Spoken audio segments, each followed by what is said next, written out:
잘 오셨습니다. 오랜만에 수요 예배를 우리가 예배당에서 모이게 됐습니다. 솔직히 우리가 방역 지침을 지킨다는 것 굉장히 중요한데, 저희들 같은 입장에서는, 우리 교회 같은 입장에서는 솔직히 좀 굉장히 더 엄격하게 방역 지침을 저는 지켜왔다라고 생각을 해요.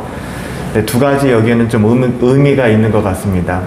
첫 번째로는 우리가 좀 지나칠 정도라는 것은 좀 적정하지는 않겠지만, 정말 좀 엄격하게 우리가 주일 예배 아니고서는 가급적 온라인으로 예배하고, 또 가급적 우리가 그렇게 좀 대면 예배를 많이 자제해 왔어요. 그러니까는 정부에서 요청하는 것 이상으로 자제해 왔는데 굉장히 잘하고 있다고 생각합니다. 근데 또 하나의 걱정은 이것이 우리가 공적인 예배나 예배의 가치를 좀 훼손시킬 수 있게끔 방치하는 것은 아닌가라는 그런 걱정이 목회자로서는 함께 있는 것 같아요. 물론 우리가 방역 지침을 잘 지켜야 되고, 또 방역 지침이 정해진 것보다도 더 엄격하게 우리가 지켜나가는 것들은 저는 좋다고 생각합니다. 근데 그럼에도 불구하고 1년이 넘었잖아요. 우리가 작년 2월 달부터 우리가 출입부 명부를 쓰기 시작한 것이 다 있는데, 그때부터 시작해서 지금까지 지켜보면 1년이 넘는 시간, 과연 우리의 그런 모습들이 굉장히 사회적으로는 모범이 되고 순기능을 가져왔다 할 수 있을지는 모르겠지만, 예배를 대하는 우리들의 태도나 우리들의 마음, 물론 성숙하고 또 경건을 간절히 추구하시는 분들이야 별 문제가 없겠지만, 그렇지 않은 분들은 좀 더 우리가 권면하고 좀 더 우리가 세워야 하는데, 그런 부분에 대해서 교회가 좀 무책임한 것은 아닌가라는 생각이 목회자로서 두 가지가 좀 공존을 합니다. 이것을 어떻게 해야 될까? 이런 생각을 하고 정신을 차리고 나니까 1년 이제 반 정도가 벌써 지난 거예요. 우리가 이런 시기가 올해도 계속 지속될 거라고 하지만, 과연 우리 교회가 가지고 있는 신앙 고백과 또 우리 교회가 가지고 있는 그런 신앙의 전통, 또 오래된 복음의 가치가 과연 우리 교회 가운데 충분히 누려지고 있고 전달되고 있고 또 지켜지고 있는가, 때로는 지켜지고 있는가, 이런 부분들을 많이 고민하게 되는 것 같아요. 왜냐하면 공교롭게도 우리가 참된 신앙과 거짓 신앙에 대한 주제를 적지 않은 기간 동안 저희가 살펴보았고요. 또 지난주까지 예배에 대한 주제를 가지고 예배를 우리가 어떻게 대해야 되는가, 다른 예배가 과연 무엇인가에 대해서 우리가 그것도 적지 않은 연초에 시간들을 다루었어요. 거기까지가 목회자로서는 드릴 수 있는 최선이라고 저는 생각을 합니다. 물론 환경과 상황, 또 지금의 개인적인 여러 어려움들이 있는 분들도 계시고, 또 그렇지만 혹여나 우리 가운데 예배에 대한 가치나 예배에 대한 생각들이 너무 안일해진 것은 아닌가, 전 좀 돌아보게 되는 기간인 것 같아요. 그래서 여러분들이 좀 하나님 앞에, 또 특별히 교회를 바라보면서 좀 더 기도하시고, 또 선한 영향력을 서로 좀 끼쳐줄 수 있는 그런 공동체로 세워나갈 수 있었으면 좋겠습니다. 제가 한번 기도하고 오늘 수요 예배 하나님 앞에 드리도록 하겠습니다.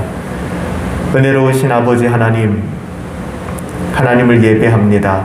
정말 오랜만에 이렇게 예배당에 나와서 우리 함께 예배할 수 있도록 인도하여 주신 것 너무나도 감사합니다. 하나님, 죄가 우리의 왕노릇하는 것이 아니라 은혜가 우리의 삶에 왕노릇할진데, 우리의 삶이 은혜가 격발하고 격동하는 쪽으로 흘러가는 것이 지극히 자연스럽고 당연한 것 아니겠습니까? 살아계신 아버지 하나님, 신자로서 하나님 앞에 하나님의 주권을 인정하는 가장 구체적이고 가장 즉각적인 반응은 예배라고 배웠습니다. 우리가 그렇게 배웠고 또 우리가 성경을 통해서 그러한 줄 알고 있습니다.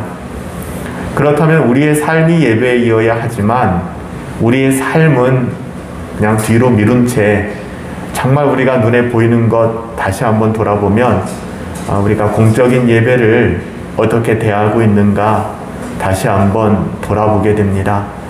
하나님, 우리를 긍휼히 여겨주시고 우리를 민망히 여겨주시고 우리를 가엾게 여겨주시사 하나님의 은혜를 거두지 마시고 우리 가운데 다시 한번 하나님의 은혜가 충만하도록 하나님, 우리가 참된 신앙으로 우리의 삶을 증명하며 한 걸음 한 걸음 나아갈 수 있도록 인도하여 주시옵소서. 하나님, 졸고 있는 자가 있다면 깨어나야 될 때임을 깨닫게 하시고 자고 있는 자가 있다면 흔들어서 깨울 수 있는 사람이 있다는 것이 참 복된 시기임을 알고 어서 우리가 자다가도 깨어 하나님 예배하고 준비하여 나아갈 수 있도록 인도하여 주시옵소서. 준비된 5 처자와 같이 그렇게 주님 맞이할 수 있는 저희들 되기를 간절히 소원하옵고 예수님의 이름으로 기도하옵나이다. 아멘. 우리가 참 신앙과 거짓 신앙이라는 책을 가지고 저도 다시 한번 또 책을 읽고 또 여러분들한테 굉장히 그래도 볼륨이 있는 내용이었기 때문에 14번 14주 동안 설교를 하고 말씀을 전했습니다. 오늘이 마지막 시간이고요. 여러분들 입장에서는 정말 오랜만에 예배당에서 모였는데 하실지 모르겠지만 14번 동안 저는 열과 성을 다해서 여러분들한테 이 내용을 전달해 드리고자 애썼습니다. 아마 여러분들도 여러분들 나름대로 참신앙이 무엇인지 거짓신앙이 무엇인지 아마 이 책을 통해서 또 이 책을 녹여낸 또 설교를 통해서 여러분들 좀 깨닫고 또 돌아보는 시간이 되지 않았을까라는 생각이 듭니다.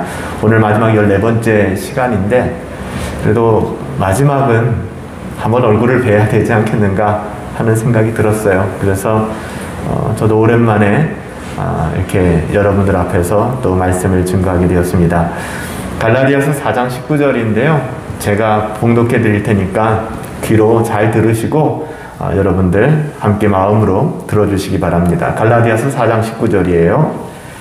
나의 자녀들아, 너희 속에 그리스도의 형상이 이루기까지 다시 너희를 위하여 해산하는 수고를 하노니. 아멘. 사도 바울이 갈라디아 교회를 향한 그런 고백이죠. 오늘 이 말씀을 가지고 이 책에서도 마지막 주제이기도 한데 제가 설교할 때마다 제목을 조금씩 바꾸어요. 온전한 그리스도인을 향하여, 온전한 그리스도인을 향하여라는 제목으로 하나님 말씀을 함께 상고하도록 합시다. 여러분, 마지막으로 이 책의 저자인 김영익 목사님 또 성경이 계속해서 또 그렇게 이야기하는 거거든요. 참 신앙이 뭘까? 이게 진짜 두려운 말이죠. 신앙에 참이 어디 있고 거짓이 어디 있겠습니까마는 오늘날 신앙을 보면 참과 거짓을 논할 수밖에 없는 더욱 그러한 시기를 살아가고 있는데요. 참 신앙은 한쪽으로 치우치지 않은 균형을 가지고 있는 신앙이다라고 이야기를 합니다. 그러니까 우리가 이 부분을 이제 좀 상고할 필요가 있는 것이죠. 참 신앙이라고 하는 것은 균형이 있는 신앙이라는 거예요. 그러니까 극단적이지도 않고요. 그리고 널뛰는 신앙도 아니에요. 오늘 굉장히 뜨거웠다가 또 내일은 저 밑으로 내려가 있다, 그렇지도 않고요. 또 말씀은 굉장히 많이 알고 있는데 기도는 전혀 하지 않는다거나 지성으로는 굉장히 이론으로 각성되어져 있지만 열정은 하나도 없다거나 반대로 열정은 넘치는데 그러니까 말씀만 들으면 졸고 뭐 말씀이 뭐가 중요하냐 이런 식으로 나간다든지 균형이 없다는 것이죠.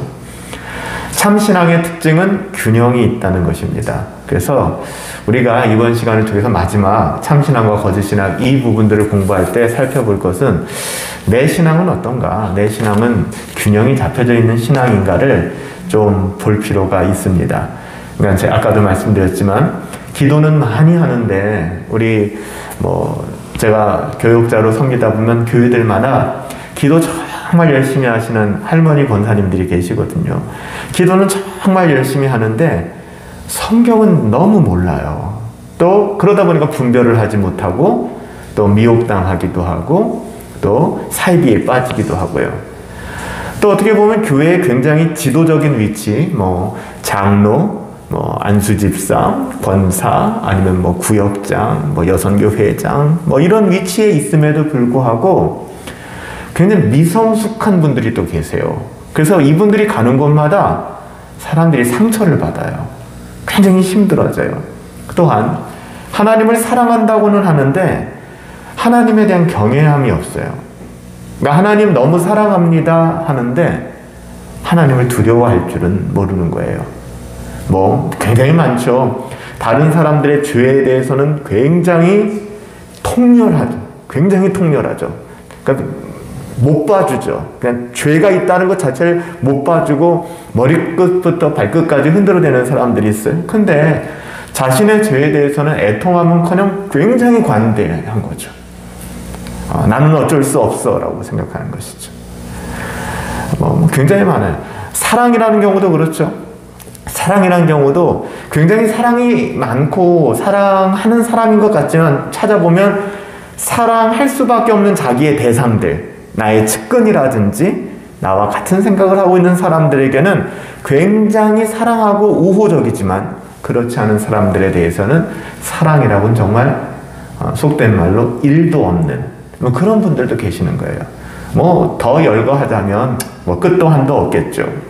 이런 신앙을 우리가 미성숙하니까 그렇겠지라고 말할 수 있지만 오늘 저자도 그렇고 성경도 그렇고 동일하게 지금 강조하고 있는 것은 미성숙의 영역이기보다는 거짓 신앙이기가 쉽다라고 경고하고 있는 거예요. 그 성경적 근거를 이야기할 때 구원에 있어서 우리가 구원이라는 부분에 있어서 성화의 영역을 보면 이 땅을 살아가는 게 성화잖아요. 성화의 영역을 보면 그리스도의 형상이 그 사람 안에 온전하게 이루어지는 인격적 변화를 우리가 성화라고 얘기해요. 다시요. 그리스도의 형상이, 그러니까 그리스도의 형상이라고 하니까 눈, 코, 입을 말하는 게 아니라 그분의 어떠하심, 그분의 성품이죠. 그것이 그 사람 안에 적당하게가 아니라 온전히 이루어지는, 이것이 점진적으로 그렇게 되어가는 과정을 뭐라 얘기한다고요? 성화라고 얘기를 합니다. 이 성화는 뭐라고 얘기한다고 그랬죠? 구원이라고 그랬잖아요. 우리가 구원을 받았다면 그리스도의 형상이 그 사람 안에서 온전하게 이루어지는 인격적 변화가 더딜지는 모르겠지만 원 스텝, 투 스텝 계속 그 사람의 보폭에 맞게끔 때로는 성장해 간다는 거예요. 물론 때로는 역주행할 때도 있지만 아예 개가 토한 곳으로 돌아가고 돼지가 구정물로 돌아가듯이 예전의 모습으로 돌아가는 경우는 극히 드물다는 거죠. 돌아간다 할지라도 그 기간이 결코 길어지지 않는다는 거예요. 반드시 돌아오게 된다는 것이죠. 그래서 사도 바울은 갈라디아서 4장 19절에 이렇게 말씀합니다. 나의 자녀들아, 너희 속에 그리스도의 형상이 이루어질 때까지, 그러니까 우리는 이루어진다 그런 건 영화잖아요, 영화. 근데 우리는 아직 죄 많고, 요즘 우리가 새벽 묵상 로마서 보면서 계속 이 죄의 법과 은혜의 법 안에서 우리가 계속 씨름하는 모습들을 살펴보고 있잖아요. 그리스도의 형상이 너희 안에 이루어질 때까지예요. 죽을 때까지죠, 다시 너희를 위하여 나는 해산하는 수고를 아끼지 않는다. 사도 바울은 그렇게 증언하고 있는 거예요. 그러니까 신자들이, 먼저 된 사람들이, 또 교회의 지도자들이, 또 공동체의 우리 한 사람이 해야 될 일들이 바로 이 일이에요. 서로가 서로를 권면해주고 위로해주고 격려해주고 이게 같이 가야 되는 것이거든요. 사도 바울은 로마서 8장 29절에서 이렇게 증언하죠. 하나님이 미리 아신 자들을 또한 그 아들의 형상을 본받게 하기 위하여 미리 정하셨다. 그러니까 우리를 구원하신 목적에 대해서 얘기하는 거잖아요. 그 아들의 형상을 본받게 하기 위하여.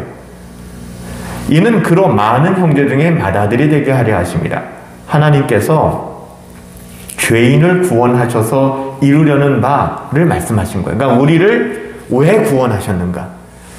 행위 언약을 깨버리고 타락한 아담의 후손, 아담의 범죄함으로 말미암아 하나님을 사랑할 수도 없고 오히려 하나님을 증오하게 된 그 인간을 거듭나게 하셔서 우리처럼 불러주신 이유가 무엇인가에 대한 이유를 얘기를 하는 거예요.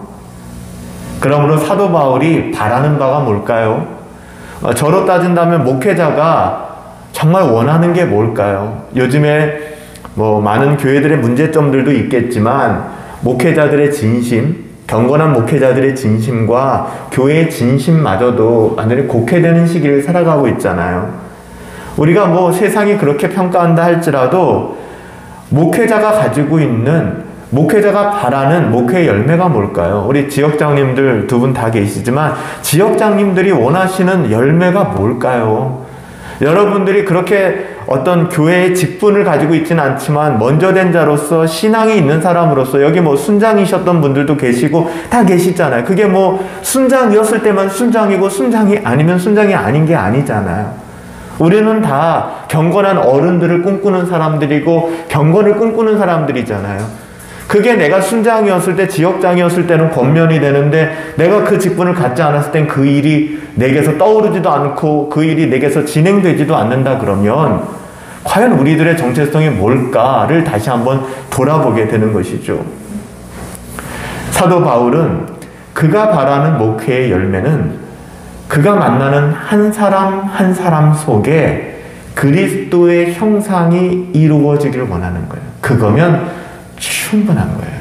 그게 사도 바울에게 최고의 보상이고 사도 바울에게 있어서는 최고의 위로인 거예요. 영혼이 살아나는 것, 회복되어지는 것. 그렇다면 그리스도의 형상을 통하여 사도 바울이 정말 의미하는 바가 뭘까요? 의도하는 바.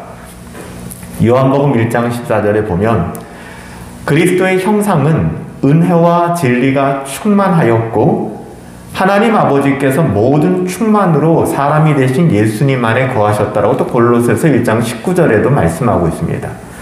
이런 그리스도의 형상이 여러분 어느 한쪽으로 기울어질 수 있을까요? 오늘 균형된 신앙에 대해서 이야기하는데 우리 한번 생각해 봅시다. 본래 인간은 어떻게 창조되었죠?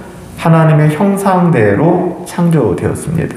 그러니까 조화와 균형, 성부 하나님, 성자 예수님, 성령 하나님. 제가 편의상 이렇게 삼각형을 그리며 설명했지만 이 동일 본질을 가지시며 우리가 이해할 수 없는 그 하나님의 어떠하심으로 우리를 구속하시고 또 창조하신 그 하나님. 정말 불공정함도 없고 언밸런스라는 게 전혀 없는 너무나도 균형이 있고 너무나도 조화로운 그 하나님. 그 하나님의 형상대로 우리가 창조되었다는 것. 근데 그 균형이 와르르 깨지게 된 계기가 있습니다. 그게 뭔가? 바로 죄입니다. 죄. 그래서 죄는 우리가 계속 로마서 말씀을 살펴보고 있지만 새벽에 도둑질하고 간음하고 사기치고 이것도 죄지만 죄라고 하는 것은 죄의 무서움은 우리가 그 죄성의 노예로 살아가게 된다는 게 무서운 거예요. 그러니까 보이는 어떠함이 무섭다기보다는 그것을 계속 하게끔 만드는 그 세력이 있다는 겁니다. 그래서 우리를 너희가 이전에는 죄의 종이었으나 오늘 아침에도 그 말씀을 살펴본 거잖아요. 너희가 죄의 종이었으나 이제는 은혜의 종이 되었다라는 것은 더 이상 그 연결고리가 끊어졌다는 거예요. 이제는 예수 그리스도와 말. 그 제 표현으로는 아담과 잡았던 손을 놓아버리고 이젠 예수님과 연합되었다는 것이죠. 그러니까 죄라고 하는 것은 그 하나님의 완전하심 그리고 그 구원의 조화, 칭의, 믿음으로 의롭게 된 사람은 경건을 추구하며 성화의 삶을 살아가게 되고, 그리고 육신의 장막을 벗는 날 하나님의 영원한 나라에서 영화를 누리게 될 것이다 라는 것은 완벽한 하나님의 계획이고, 이거는 변함이 없는 완벽한 균형과 조화입니다. 이것을 깨뜨리는 것은 죄인데, 보세요. 우리가 칭의를 받았다고 하지만 성화의 씨름을 할 수밖에 없는 것은 죄의 권세가 아직도 유효하기 때문에 그런 거예요. 그렇죠? 그렇기 때문에 우리는 정말 거듭난 신자라면 그 죄의 고리를 날마다 끊어버려야 돼요. 그러니까 교만하면 안 돼요. 교만하는 건 뭐죠? 내가 말씀을 보지 않고도. 왜? 말씀을 보는 행위가 중요한 게 아니라 말씀을 보는 것은 은혜의 통로이기 때문에 은혜의 통로를 막아버리는 거예요. 그러니까 교만한 거죠. 가끔 이 진공청소기 같은 경우 돌리다 보면 이게 집 거실 청소하다 보면은 이게 좀 저희 집 거도 오래돼서 그런지 몰라도 이 선이 꼬일 때가 있어요. 이 진공청소기 라인이. 그럼 바람이 안 빨려들어지지가 않잖아요. 그러니까 작동을 안 하는 거예요. 그럼 다시 돌려서 빼줘야 돼. 이 통로가 막히면 안 되는 거죠. 우리가 혈관이 막히는 질병이 굉장히 위험하잖아요. 혈관이 막히면 똑같거든요. 여러분, 우리의 혈관과 우리가 은혜를 받아야 사는데 혈액이 공급되어야 되는 것처럼 은혜가 우리 가운데 순환되어져야 하는데 그 통로가 뭐라고요? 말씀과 기도 외에는 없어요. 근데 기도도 안 하고 말씀도 보지 않는다는 것은 둘 중에 하나죠. 거듭나지 않았거나 아니면 교만하거나. 둘 중에 하나밖에는 안 되는 거예요. 거짓 신앙에 두 가지 양상이 있습니다. 먼저 우리는 이 두 가지를 불균형으로 드러나는 거짓 신앙의 양상으로 볼 수 있는데, 첫 번째는 오해된 지식이 열심을 만날 때입니다. 우리가 신앙생활을 하는데 내가복음이죠. 내가복음. 그러니까 내가복음이에요. 내가복음. 그래서 내가 생각하고 내가 판단하는 이것이 진리라고 생각해요. 이런 분들이 적지 않습니다. 그래서 김영희 목사님은 에드워즈의 이야기를 인용하면서 이 부분에서 빛 없는 열, 이 부분들을 이야기를 하죠. 그래서 빛이 없는 열이 존재할 수 있겠는가? 즉 지식이 없는 열심이라는 것이 존재하겠는가? 성경에서 이야기하는 거로 따진다면 행동이 없는 믿음이라는 것이 과연 존재하겠는가? 제가 여러분에게 누누이 말씀드리지만 마음은 원이로되 너희의 육신이 약하구나 많이 들어보셨죠? 예수님께서 제자들이 겟세마네로 데려가셔서 제자들 그것도 똘똘한 녀석들을 데리고 가셔서 기도하라 하셨는데 이 친구들이 졸고 있는 거예요. 첫 번째도 졸고 있고 또 가도 졸고 있고 또 가도 졸고 있고 하잖아요. 그러니까 예수님께서 하신 말씀이 이제 됐다. 그만해라. 내려가자. 이제 내려갈 때다. 너희들이 마음은 진짜 원하는데 육신이 연약하구나. 이 이야기들은요, 화법이 예수님이 하시는 화법이라니까요. 예수님이 말씀하신 거라니까요. 그러니까 이 말씀은 예수님만 우리에게 해주실 수 있는 말씀이세요. 이걸 갖다가 우리 스스로가 저는요 육신은 진짜 내 마음은 원하는데 육신이 약해서 안 돼요 라고 말하는 건 뭐랑 똑같냐면요, 어마어마한 범죄를 저지르고 피해자 앞에서 내가 용서를 구하면 당신 나 용서해 줄 거예요 라고 말하는 것과 비슷한 거예요. 감히 가해자는 용서라는 단어를 피해자 앞에서 꺼낼 수가 없는 거예요. 그렇지 않겠습니까? 누가 내 자식을 죽인 사람, 아니면 정말 끔찍한 범죄를 내 가정에 범한 사람이 나한테 와서 용서해 주십시오라는 말을 여러분 듣고 용납하시겠습니까? 그거는 가해자의 입에서 나올 이야기가 아니에요. 피해자가 용서하는 것입니다. 이때 언급될 수 있는 거예요. 그래서 제가 이런 이야기 나올 때마다 예로 드는 밀양이라는 영화에서처럼 하나님이 다 용서하셨어요를 피해자가 얘기할 수 없는 거예요. 가해자가. 피해자 입장에서 용서해 주는 건데 피해자의 동의나 피해자의 그 어떤 아무 상관없이 어떻게 그런 이야기를 할 수 있겠습니까? 우리가 신앙이라는 것을 봤을 때 특별히 지식이 없는 열심의 문제, 반대도 되거든요. 지식은 있는데 열심이 없는 것, 이것은 굉장히 우리가 한번 생각해 봐야 될 신앙의 모습들입니다. 그래서 우리가 하나님 앞에 자꾸 이야기할 때 나는 뭐 연약합니다 라는 표현은 조금 조심해야 될 필요가 있어요. 이것이 우리를 굉장히 정당화하려고 하는 그런 수단으로 쓰이기 때문에 그렇습니다. 우리가 특별히 로마서 말씀에 보면 로마서 10장 2절에 유대인들이 가졌던 거짓 신앙이 바로 이런 모습들을 가지고 있었거든요. 어떤 모습이요? 지식이 없는 열심. 그러니까 내가 보고 내가 곧 진리라고 생각하고 내가 원하는 대로 판단하고 내가 원하는 대로 행동하려고 하는, 이건 뭐 인본주의자들하고 별반 다를 것이 없는 모습들입니다.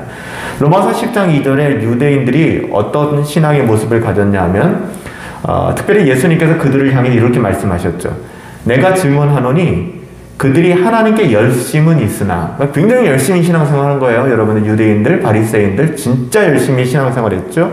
근데 올바른 지식을 따른 것이 아니다라고 일침을 가하셨습니다. 그러니까 열심히 하면 뭐예요?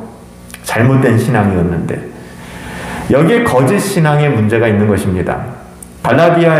갈라디아서에서 사도 바울은 거짓 교사들의 열심에 대해서 언급합니다. 뭐라고 이야기하죠? 그들이 너희에게 대하여 열심을 내는 것은 좋은 뜻이 아니다. 그러니까 열심을 내는 목회자도 있고 열심을 내는 신자들도 있어요. 근데 결론적으로 보면 그들이 열심을 내는데 그게 좋은 뜻이 아니라는 거예요. 오직 너희를 이간시켜 너희로 그들에 대하여 열심을 내게 하려 함이라. 사람들은 열심이라는 걸 되게 좋아해요. 열심히만 하면 돼. 그래도 그 사람 열심히라도 하잖아. 열심은 맞아요. 분명히 성경에서 굉장히 중요한 덕목으로 다룹니다. 그러나 그 열심은 언제나 성경에서 좋은 덕목으로 다룰 때는 그 열심은 언제나 참된 지식과 함께 갈 때만, 즉 바른 신앙일 때만 그것이 중요한 덕목이 되는 거예요. 여러분, 그래서 우리가 늘 우리 안에서 스스로 분별하셔야 되는 거예요. 저도 그래서 매일 새벽마다 또 매일 저녁마다 짧지만 로마서 묵상을 준비하며 때로는 쭉 읽어나가면서 한 구절 두 구절을 3일 4일 이어서 설교할 때가 있어요. 그 말씀을 그냥 떠날 수가 없는 거예요. 계속해서 연결시켜서 그 말씀을 들여다보게 되는 거거든요. 결국에는 하나님의 말씀을 통해서 제 자신을 돌아보게 되고 또 우리 공동체와 교회를 돌아보게 되는 것이죠. 그래서 거짓 신앙의 첫 번째 양상이 오해된 지식이, 잘못된 지식이 열심을 만났을 때 굉장히 무서워지는 것이죠. 두 번째는 뭡니까? 참된 지식이 오히려 냉랭해지는 거예요. 이것도 말도 안 되거든요.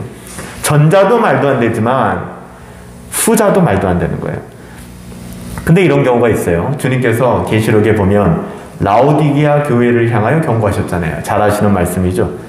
물은 내가 사랑하는 자를 책망하여 징계한다. 이 말도 의미가 있어요. 여러분, 사랑하는 사람은 책망해야 합니다. 징계해야 합니다.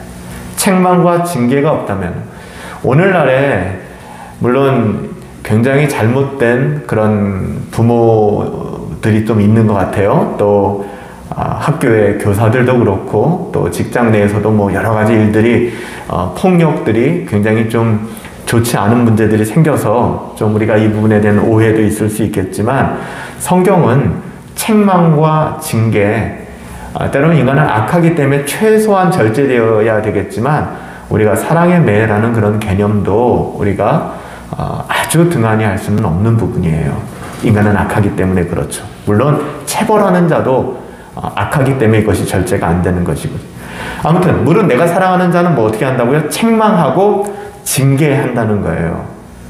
근데 왜 책망하고 징계한다고 하는지 아세요? 그러므로 네가 열심을 내라는 거예요. 그러니까 열심을 내지 않는 자들을 향하여 책망하라, 징계하라라고 얘기를 하는 거예요. 이게 성경적인. 그러니까 저도 회개할 때가 많아요. 때로는. 하나님, 제가 목회자로서 정말 책망과 징계를 하고 있습니까? 돌아보게 되는 거예요. 권징을 하고 있습니까? 그리고 권징, 책망과 징계를 할 때 정말 사랑의 마음으로 나의 어떠함이 아니라, 나의 어떤 그런 감정과 나의 상처가 아니라 그렇게 행하고 있나요? 돌아보게 되는 거예요. 솔직히 자신이 없는 거예요. 우리 안에 얼마나 열심이 있을까?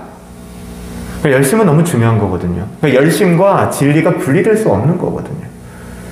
그런데 이런 부분들에 대해서 과연 저는 과연 잘 수종들고 있는가? 제가 여러분들 처음 우리 교회를 개척하고 여러분들과 복음을 나누고 했던 시절에 많이 했던 이야기가 있잖아요. 목회자는 개와 같다, 강아지. 어떤 강아지? 양치는 목동의 개 있잖아요. 그러니까 목자가 가리키면 그 개가 막 뛰어가서 그 양을 모으는 거예요. 목동이 하지 않잖아요. 양치는 개가 그 일을 하잖아요. 우리가 개라는 비유가 좀 이상할 수 있을지 모르겠지만, 목회자의 역할은 그거거든요. 그렇기 때문에 저는 제 자신을 돌아보는 거예요. 내가 정말 선한 직분을 감당하고 있는가는 나는 목자가 지시하는, 즉 성경이 지시하는 대로 달려가서 짚고 있는가? 때로는 으르렁거리고 때로는 이탈하는 양들을 향하여 내가 징계하고 있는가? 걱정 또 고민이 그냥 제 고민이에요. 또 여러분 나름대로의 하나님의 부르심이 있겠죠. 라오디게아 교회, 그들의 신앙은 미지근한 것이 특징이었습니다. 그들은 믿는지 믿지 않는지만 그들의 행동을 봐서는 도저히 알 수 없을 만큼 미지근했어요. 주님은 열심을 내라. 이건 너무 단순한 말이에요, 여러분들. 우리가 직장 생활할 때도 출근 시간과 퇴근 시간 지키잖아요. 업무 시간에 점심시간을 훨씬 넘겨서도 막 식사하고 오지 않잖아요. 기본적인 상식이라는 것이 있잖아요. 뿐만 아니라 내게 맡겨진 과제라든지 대학생들이든지 아니면 직장인들도 본인에게 맡겨진 그 일들에 대해서 정말 책임감을 가지고 하지 않습니까? 근데 라오디게아 교회는 뭐라고 얘기해요? 미지근한 교회였다는 거예요. 그래서 그들의 행동으로 봐서는 이 직장인이 맞아? 이 사람이 학생이 맞아? 할 정도로 그 사람들의 정체성을 그 사람들의 행동을 통해서 알 수가 없었다는 거예요. 열심을 내라고 이야기하는 것은요, 지금 그저 그런 부분들을 다루고 있는 게 아니라 신앙의 근간을 지금 다루고 있는 것입니다. 그러니까 우리가 착각하는 게 뭐예요? 신앙을 갖는 거는 신앙을 갖는 문제고, 신앙을 가진 다음에 열심히 신앙생활을 하는 사람도 있고 열심히 신앙생활을 못하는 사람도 있구나가 우리들의 생각이에요. 그쵸? 그렇게 우리는 생각을 해요. 근데 지금 성경이 한결같이 이야기하는 것은, 물론 정도의 차이는 있겠지만 구원받은 하나님의 자녀들, 신자들은 참된 신앙이라고 하는 것은 열심을 내게 된다는 거예요. 열심이라는 말은 굉장히 주관적인 거잖아요. 내 딴에는 열심일 수 있지 않습니까? 그렇기 때문에 우리가 쉽게 정죄하기가 굉장히 어려운 부분들이에요. 그럼에도 불구하고 열심을 내게 된다는 것입니다. 우리가 말장난이잖아요. 본인이 좋아하는 기호, 취미, 아니면 어떤 방과 후 활동, 아니면 퇴근하고 나서의 활동, 직업 외에 다른 어떤 영역들, 이것은 굉장히 열심히 하는데, 만약에 신앙생활, 심지어는 가장 기초적인 공적인 예배나 신자의 어떤 그런 의무들, 이런 것들조차 등한히 한다 그러면 말이 안 되는 거잖아요. 우리가 상식적으로, 우리가 지난주에 reasonable worship이다, 영적 예배다, 합당한 예배다, 좀 더 직설적으로 말이 되는 예배다. 근데 말이 안 되는 예배를 드리고 있고 말이 안 되는 신앙생활을 하고 있다는 거죠. 그거를 이 책에서는 뭐라고 얘기하는 건 거짓 신앙이라고 얘기를 하는 거예요. 이거는 저자인 김영익 목사님이 이야기하는 것뿐만 아니라 청교도들만이 이야기하는 것뿐만 아니라 성경 전체가 계속해서 이야기하고 있는 부분들이죠. 그래서 이 부분들에 대해서 이제 빛과 열이라는 이 두 가지 이제 개념을 가지고 이 책에서는 설명을 해요. 빛이라고 하는 것은 옛날에 우리 앞에 써놨던 룩스, 빛이잖아요. 빛. 그 빛이라고 하는 것은 참된 지식을 얘기하는 거고요. 그 참된 지식이 비추어지면 어떻게 됩니까? 열이 나잖아요. 열심히 일어나게 된다는 거예요. 그래서 조나단 에드워즈의 글을 가지고 그의 설교집을 가지고 그렇게 인용을 하는데요. 에드워즈의 이야기입니다. 에드워즈가 이렇게 얘기하죠. 신적이고 영적인 빛은 하나님의 말씀 안에 계시되어 있는 것들의 신적 탁월함을 참되게 깨닫게 하는 것이며, 이 때문에 생겨나는 것, 쉽게 얘기하면 하나님의 말씀을 듣게 되고 읽게 되고 상고하고 깨닫게 되면 이때 생겨나는 것은 진리와 실제를 확신하는 거다. 배우고 확신하게 되는 것이죠. 보세요. 요즘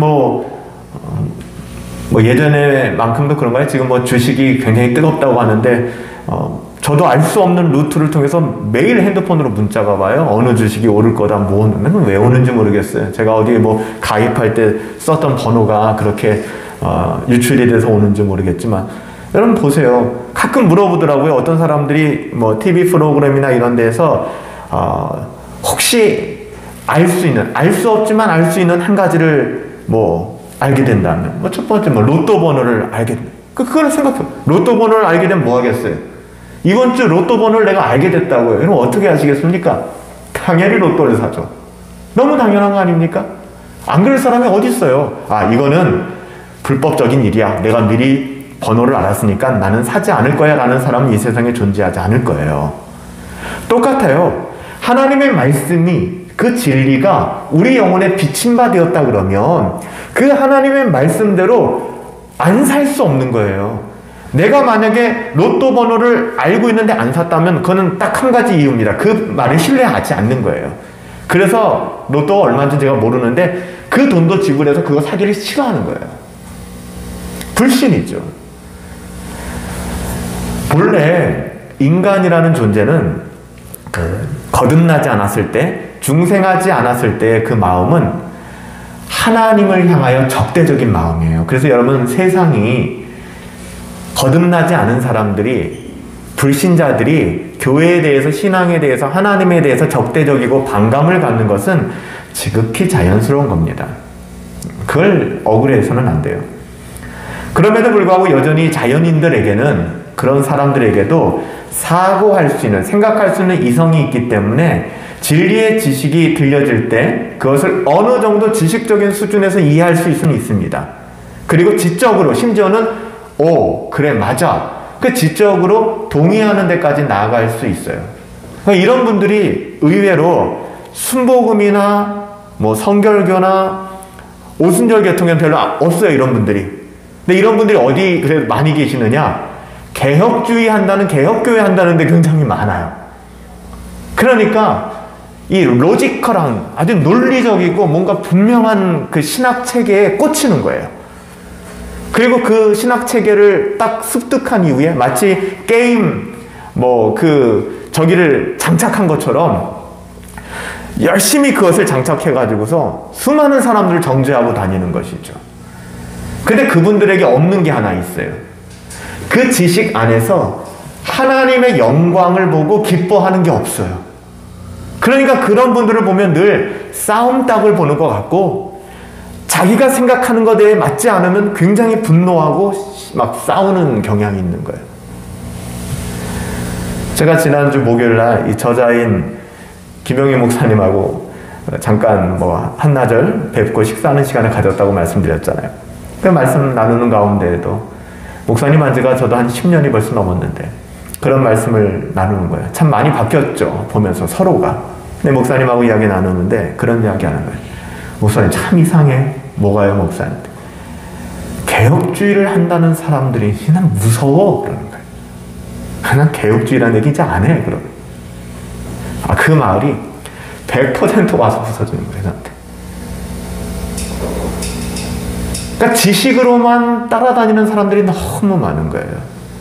그래서 광주에 있는 김영희 목사님 교회도 가끔 개혁주의 한다고 이제 오시는 분들이 있대요. 무섭대요, 무섭대요. 보면은 그냥 막 정말 사람을 너무 힘들게 만드는 거예요. 가끔 그렇거든요, 여러분들. 목사가 목회를 할 때 지식적으로만 어떻게 설계하겠습니까? 저도 그런 우울을 범했을 때가 있고요. 때로는 100을 준비했으면 10밖에 설교를 못할 때가 있어요. 그런데 그런 설교를 듣고 개혁주의 때문에 오신 분들은 비판하기 시작하는 거예요. 설교가 이상해졌다. 설교가 깊지가 못하다. 개혁주의가 아니다. 문제가 있다. 반대로 또 그렇게 설교를 하면은 사람들이 힘들어한다, 어려워한다. 무슨 얘기를 하는지 모르겠어요. 그래서 저는 우리 교회도 참 많이 돌아보게 돼요. 우리 교회 뭐 역사가 다 남아있고, 한 6년밖에는 안 됐으니까, 처음에 고민을 하는 거예요. 제가 여러분들을 만나서, 웨스트민스터 소위문답 좀 다시 하고 있지만, 소위문답도 가르쳐줬고, 서로 나누었고, 뭐 가르쳤다기보다는, 하이델베르크 요리문답도 함께 나누었고, 뉴시티 요리문답도 나누었고, 기독교 강요도 나누었고, T4G를 하면서 얼마나 많은 청교도의 신학들과 가치들을 나누었는가. 아니, 그것이 우리의 마음속에 어느 한 구석에라도 남아있다 그러면 신앙이 진보되지 않을까요? 한 걸음 한 걸음. 그러니까 제 자신을 많이 돌아보게 되고 하나님 또 깨게 하시는 것이죠. 이것으로 사람이 변화되는 것은 아니구나. 그렇다고 해서 그것이 무의미하다, 필요 없다는 것은 더더욱 아닙니다. 넘어갑시다. 열심의 문제를 다시 한번 다뤄봅시다. 우리가 성경에서 뭐라고 얘기하죠? 너희는 배우고 확신한 데 거하라. 그래서 이 책에서는 룻의 남편이었던 보아스, 룻의 남편이 보아스, 예수님의 조상이 됐죠. 보아스의 성품에 대해서 이야기하는 장면이 나오는데요. 성경의 간접적 칭찬으로 이걸 드러내고 있어요. 룻기에 보면. 룻기 3장 18절에 보면 그 시어머니 나오미가 며느리 룻에게 그 보아스에 대하여 평가하는 장면이 나옵니다. 이렇게 얘기하죠. 이에 시어머니가 이르되 내 딸아 이 사건이 어떻게 될지 알기까지 그냥 앉아 있으라. 그 사람이 보아스죠. 오늘 이 일을 성취하기 전까지 쉬지 아니하리라 하니라. 그러니까 이 부분을 지금 얘기를 하는데요. 성취하기 전까지는 쉬지 아니하리라. 이것을 우리가 룻기에서 보아스는 어떻게 보면 예수님의 또 모형으로 등장한단 말이에요. 하나님의 성품을 드러낼 때 이것을 사용하죠. 그러니까 하나님의 성품이 성취하기 전까지는 쉬지 아니라 일을 행하는 하나님, 그 일을 지어 성취하시는 하나님이잖아요. 우리는 그럼 그 하나님의 성품을 본받는 사람들이잖아요. 그렇기 때문에 우리는 완성될 때까지, 즉 영화에 이르게 될 때까지 끊임없이 성화의 씨름, 즉 경건을 추구하는 삶을 살아가게 되는 거예요. 그렇게 생각하고 말씀을 보면 굉장히 많아요. 이런 부분들이. 로마서 12장 11절에도 뭐라고 얘기합니까? 사도 바울이 이신칭의 복음을 전하고 나서 12장에 넘어가서 하는 말이 뭡니까? 너희는 부지런해라. 게으르지 말아라. 열심을 품고 주를 섬기라. 그렇게 로마서 12장 11절에 이야기합니다. 여기서 열심을 품고 라는 말을 직역하면 영혼이 불붙게 하라는 거예요. 뜨거워지라는 이야기입니다. 그러니까 뜨거워지는 게 오순절 교회의 독점이 되어서는 안 돼요. 독과점이 되어서는 안 됩니다. 정말 참된 신앙을 가지고 있다면, 개혁신앙, 진짜 복음을 가지고 있다면 로이드 존스가 이야기했던 것처럼 Logic on fire, 불붙는 논리가 그 안에 있어서 하나님의 말씀으로 진리로 충만할 뿐만 아니라 열정이 넘치는 거예요. 그렇게 살고 싶은 열정이 있잖아요. 예배하고 싶은 열정. 첫 번째로는 예배하고 싶은 열정, 찬양하고 싶은 열정. 여러분들도 그럴 때 있지 않으세요? 저도 텅 빈 예배당에 와서 어쩔 때는 기타를 들고 혼자 앉아서 2시간, 3시간 찬양을 해요. 아무도 없는데 찬양을 하고 싶은 거예요. 하나님 그냥 높여드리고 싶은 거예요. 그런 열망이 있지 않으세요? 여러분들도 다 당연히 있죠. 저는 있을 거라고 믿어요. 그게 없으면 어떻게 우리가 하나님의 자녀라고 할 수 있겠습니까? 집에서도 마찬가지인데요. 어느 날 기타를 들면 계속 찬양을 하고 싶어요. 말씀을 듣고 싶고.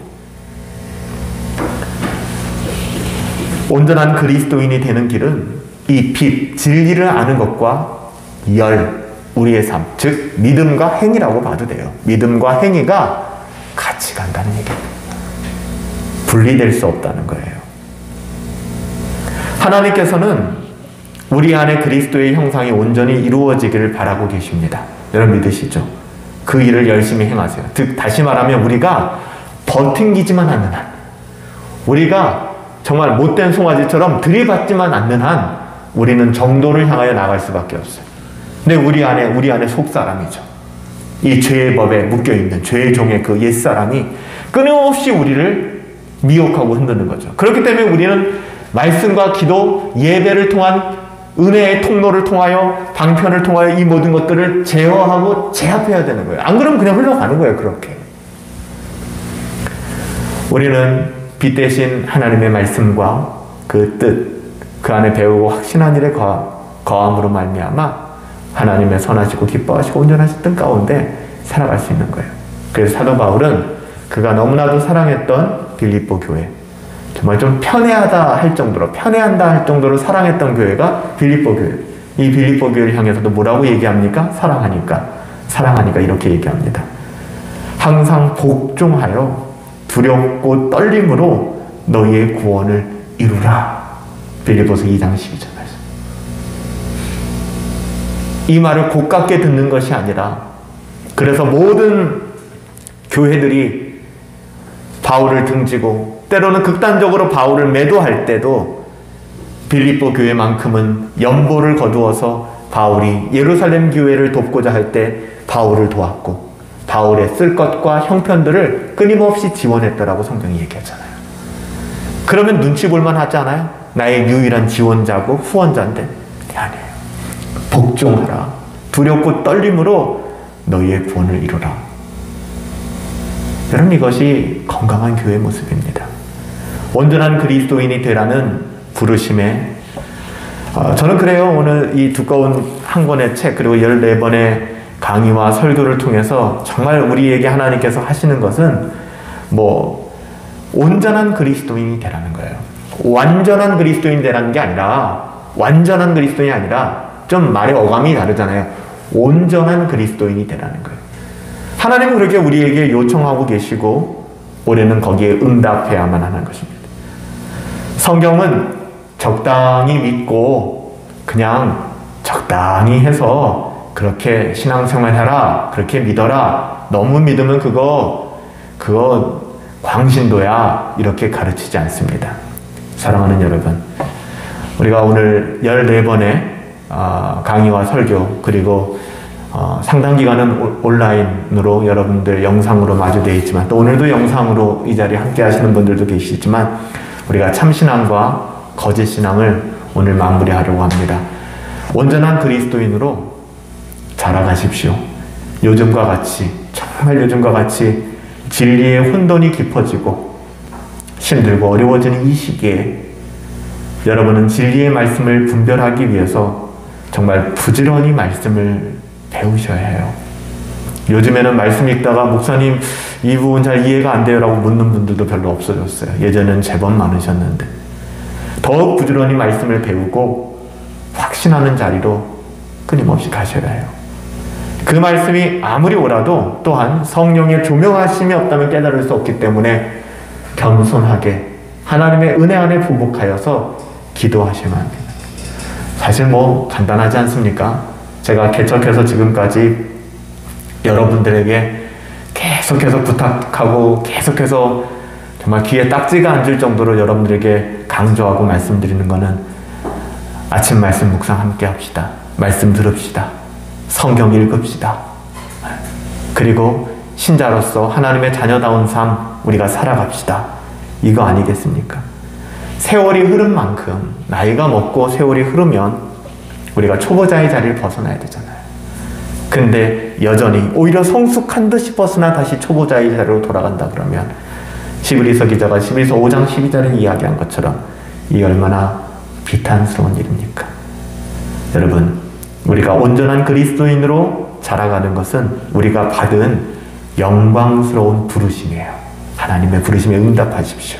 온전한 그리스도인, 한쪽으로 치우치는 것이 아니라. 그래서 제가 기대하는 것은 10년이든 20년이든 아니면 1년이든 2년이든 아니면 한 달이든 두 달이든 여기 계신 여러분들로 말미암아 이 분당 허브교회가 경건한 사람들로, 정말 경건한 분들로 가득 차고 다음 세대가 그 경건함을 전수받을 수 있는 그런 교회로 세워져 갔으면 좋겠어요. 저와 여러분들에게 하나님께서 참신앙과 거짓신앙을 통해서 주신 말씀은 그리스도만 바라보고 온전한 그리스도인으로 성장해 가라는 것입니다. 사랑하는 여러분, 우리가 이 땅에 사는 동안에 선하신 하나님을 믿고 그 하나님을 더 잘 믿는 것과 우리가 비교할 수 있는 것은 아무것도 없다는 사실을 기억하십시오. 하나님께서 주를 두려워하는 자를 위하여 하늘에 쌓아두신 그 복된 은혜, 우리 모두가 함께 누릴 수 있게 되기를 예수님의 이름으로 축복합니다. 제가 기도하겠습니다. 살아계신 아버지 하나님, 코로나가 좀 잠잠해지는가 싶어서 우리가 참신앙과 거짓신앙이라는 책을 가지고 우리가 또 T4G와 수요 예배를 작년 가을쯤 시작했습니다. 그렇지만 또 코로나가 확산되고 어려운 상황이어서 우리가 상당한 기간 온라인 예배를 통해서 우리가 영상으로 이 부분들을 다루었습니다. 오늘 우리가 마지막 14번째 시간은 이렇게 마지막 마무리할 수 없어 함께 모여서 얼굴을 마주하고 온전한 그리스도인이 되기를 원하는 갈망을 가지고 참신앙과 거짓신앙 14번째 시간을 가졌습니다. 하나님만 바라보게 하여 주시옵소서. 우리가 힘들고 어려운 건 환경과 상황 때문도 있지만 그 안에 함께 하시는 하나님을 보지 못할 때, 그래서 우리가 낭망할 수는 있지만 신자는 결코 절망할 수는 없는 것입니다. 살아계신 아버지 하나님, 우리의 삶이 힘들고 어려울 때 더더욱 아둘람굴로 모여들었던 사람들처럼 신앙 공동체 안으로 들어오게 하시고, 힘들고 어려워서 예배 못하겠다가 아니라 힘들고 어렵기 때문에 더 예배만을 붙잡는다라는 그 마음이 하나님 우리 가운데 회복될 수 있도록 은혜 내려 주시옵소서. 죄가 우리를 다스리는 왕이 아니라 예수 그리스도 은혜의 복음이 우리를 다스리심을 믿습니다. 온전히 그리스도의 거룩하심 바라보며 구별되고 정결한 삶, 경건한 삶 추구할 수 있는 우리 복된 성도님들 될 수 있기를 간절히 소원하옵고 예수님의 이름으로 기도하옵나이다. 아멘.